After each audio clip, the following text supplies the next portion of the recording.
আসসালামু আলাইকুম। এখন দেখবেন সংবাদ শিরোনাম।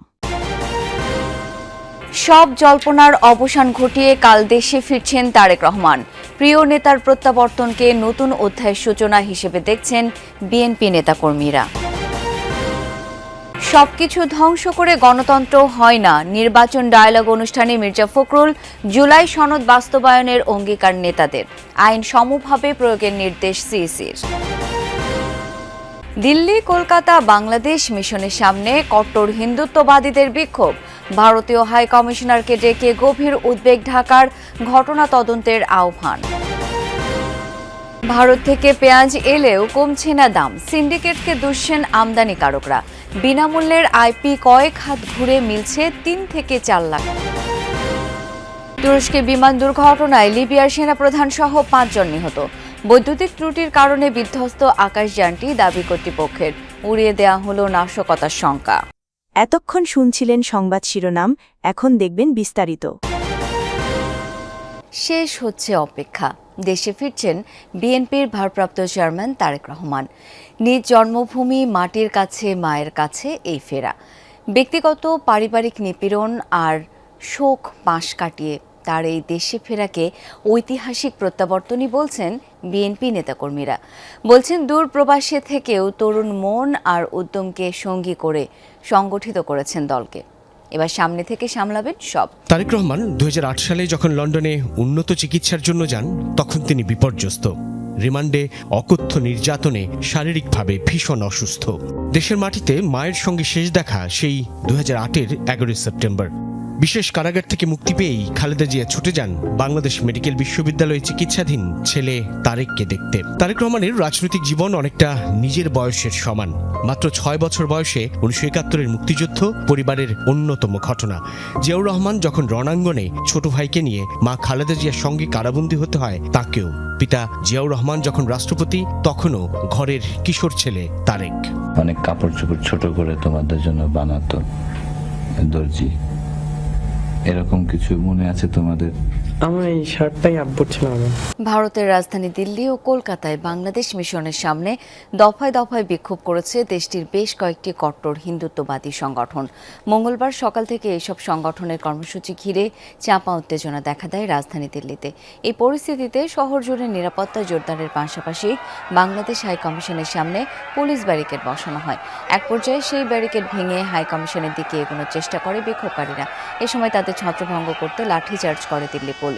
কট্টর হিন্দু সংগঠনগুলোর পাশাপাশি বেশ কিছু বামপন্থী সংগঠন প্রতিবাদ মিছিল ও মানববন্ধন করে। সম্প্রতি ময়মনসিংহে দীপু দাসকে পিটিয়ে হত্যার ঘটনা প্রকাশ্যে আসার পর দুদেশের মধ্যে উত্তেজনা চরমে পৌঁছায়। নিরাপত্তা শঙ্কায় সোমবার থেকে অনির্দিষ্টকালের জন্য আগরতলা, শিলিগুড়ি ও দিল্লির মিশন থেকে ভিসা প্রদান পরিষেবা বন্ধ করেছে বাংলাদেশ সরকার। ভারতে বাংলাদেশি মিশন ও কূটনীতিকদের নিরাপত্তা নিয়ে গভীরভাবে উদ্বিগ্ন সরকার। আর দিল্লি সহ বিভিন্ন স্থানে উগ্র হিন্দুত্ববাদীদের পূর্ব পরিকল্পিত সহিংসতা ও ভয়ভীতি দেখানোর ঘটনায় ভারতীয় হাই কমিশনারকে তলব করে তীব্র নিন্দা জানিয়েছে পররাষ্ট্র মন্ত্রণালয়। এসব সংকটের কূটনৈতিক সমাধানে তাগিদ দিয়েছেন বিশ্লেষকরা। অন্যথায় সুযোগ নিতে পারে চরমপন্থীরা। এক্ষেত্রে প্রতিবেশী ভারতের রাজনৈতিক সদিচ্ছা সবচেয়ে জরুরি বলেও মত তাদের। দুদিন আগে দিল্লিতে বাংলাদেশ হাউজে রাতের বেলা হামলার চেষ্টা করে দুর্বৃত্তরা। কূটনৈতিক এলাকার মধ্যে ঢুকে বাংলাদেশের হাই কমিশনারের নাম উল্লেখ করে নানা হুমকি দেয় তারা। পাশাপাশি কলকাতার উপ হাই কমিশন ও শিলিগুড়ির ভিসা সেন্টারেও হামলার চেষ্টা করে উগ্রপন্থীরা। সেই জেরে ভিসা কার্যক্রম সাময়িক বন্ধ করেছে বাংলাদেশ। কথা ছিল আমদানি শুরু হলে পেঁয়াজের দাম হাতের নাগালে চলে আসবে, কিন্তু তা হয়নি। রাজধানীতে মানভেদে প্রতি কেজি বিক্রি হচ্ছে 90 থেকে 125 টাকা দরে। অভিযোগ উঠেছে অসাধু কর্মকর্তা আর ব্যবসায়ী সিন্ডিকেটের কাছে জিম্মি প্রকৃত আমদানিকারকরা। বিনামূল্যের আমদানি অনুমতিপত্র আইপি কিনতে হচ্ছে 3 থেকে 4 লাখ টাকায়। ফলে আমদানি বাড়লেও কমছে না দাম। বাজারের অন্যতম টেনশন এখন পেঁয়াজের দাম কিছুতেই না কমা। মুড়ি কাটা কিংবা হালি পেঁয়াজের দর শুনলেই যেন পিলে চমকে যায়। ঝাঁজ কমাতে গত 7 ডিসেম্বর থেকে আমদানির অনুমতি দেয় সরকার। প্রতিদিন 50 জন ব্যবসায়ীকে 30 টন করে দেওয়া হচ্ছে আমদানির অনুমতি। তবে বিনামূল্যের আমদানি অনুমতিপত্র আইপি আমদানিকারকদের হাতে পৌঁছাচ্ছে কয়েক হাত ঘুরে। 3 থেকে 4 লাখ টাকা খরচে। অভিযোগ উঠেছে কিছু অসাধু কর্মকর্তা লাখ টাকা উৎকোচ নিয়ে এই আইপি দিচ্ছেন এমন ব্যবসায়ীদের যারা পেঁয়াজ আমদানি করেননি। তারা আবার কয়েক লাখ টাকা নিয়ে সেই আইপি বিক্রি করছেন প্রকৃত আমদানিকারকদের কাছে। আমার পরে যারা আইপি করছে, আমার পরে যারা অ্যাপ্লিকেশন করছে তারা পেয়ে গেছে, কিন্তু আমি আগে অ্যাপ্লিকেশন করছি, আমি আমারটা পাইছি অনেক দেরিতে, কারণ আমি কোনো টাকা পয়সা দেই নাই। আমাদেরকে বিভিন্নভাবে জটিল মাধ্যমে যায় এটা বের করতে হচ্ছে। খ্রিস্টানদের সবচেয়ে বড় ধর্মীয় উৎসব বড়দিন ঘিরে দেশের বিভিন্ন স্থানে চলছে শেষ মুহূর্তের প্রস্তুতি। বসতবাড়ি ও উপাসনালয়ের সাজসজ্জায় ব্যস্ত সময় কাটাচ্ছেন খ্রিস্ট ধর্মাবলম্বীরা। শান্তিপূর্ণ পরিবেশে উৎসব উদযাপন নিশ্চিতে আইনশৃঙ্খলা বাহিনীও রয়েছে তৎপর। নেওয়া হয়েছে কঠোর নিরাপত্তা ব্যবস্থা। রং বেরঙের কাগজ দিয়ে তৈরি করা হবে উৎসবের সাজসজ্জার বাহারি সব উপকরণ।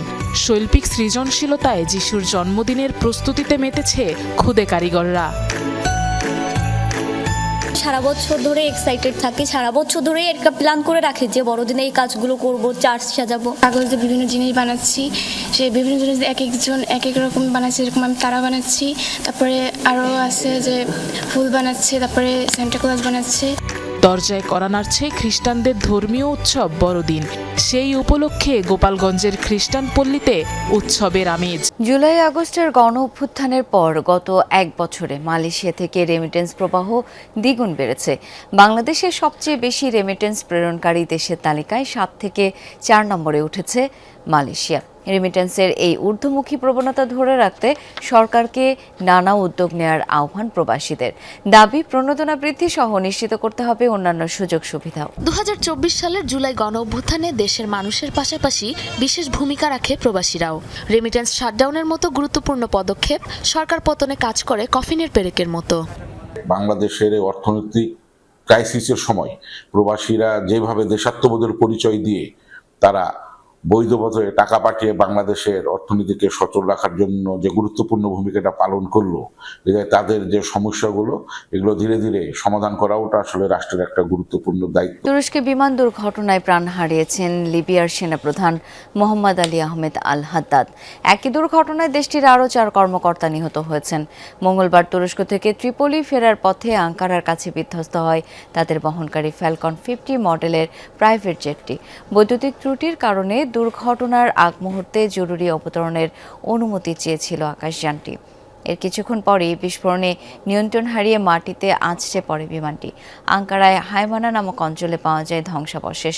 তবে ঘটনাটির পেছনে নাশকতার সংখ্যা উড়িয়ে দিয়েছে কর্তৃপক্ষ। লিবিয়ার সরকারের ভাড়া করা বিমানে করে তুরস্কের রাষ্ট্রীয় সফরে গিয়েছিলেন সেনাপ্রধান আল হাদ্দাদ ও তার সফর সঙ্গীরা।